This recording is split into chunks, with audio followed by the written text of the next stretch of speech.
A former employee of the state attorney's office is speaking out after resigning from a 16-year career as a prosecutor. He claims certain employees were bullying others to collect petitions, attend fundraising events, and give donations to Angela Corey's campaign. Tonight, the state attorney's office is denying that. Both sides spoke with Channel 4's Francesca Amaker, and Fran is joining us live. Well, Ken, you know, things got pretty heated here at the state attorney's office back in May when that prosecutor of more than a decade resigned. He said that it was just too much politicking going on inside. But I got a chance to speak with them both, him and the state attorney's office, and they deny all the claims.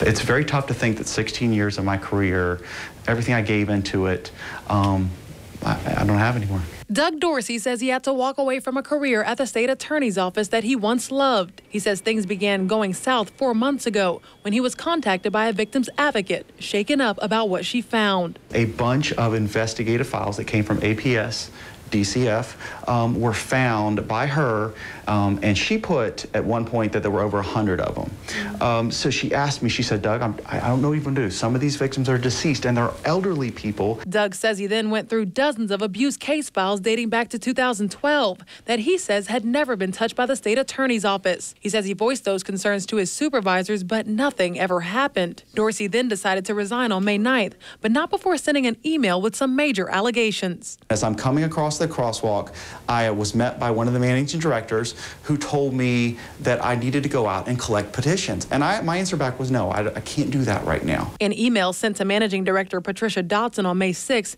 Dorsey complains of significant politicking for Corey on work time and says he was even called to a mandatory meeting for division chiefs where he was told to get more involved in Corey's campaign. Dotson says the email came out of left field. They came out of nowhere on May 6th. The day after one of my meetings with Mr. Dorsey on May 5th to question him about some of these concerns. She says Dorsey's work performance was being investigated. She cited he would miss work and court dates. She says Dorsey knew he would lose his job and denies that anyone forced Dorsey to partake in Corey's campaign or attend any fundraisers. It was a meet and greet, and Mr. Khalil extended an invitation to Mr. Dorsey with no pressure whatsoever to attend. These concerns were never expressed to me. I've never heard anyone suggest even that they had fears or concerns that they had to raise money, contribute money, or there would be any adverse action against them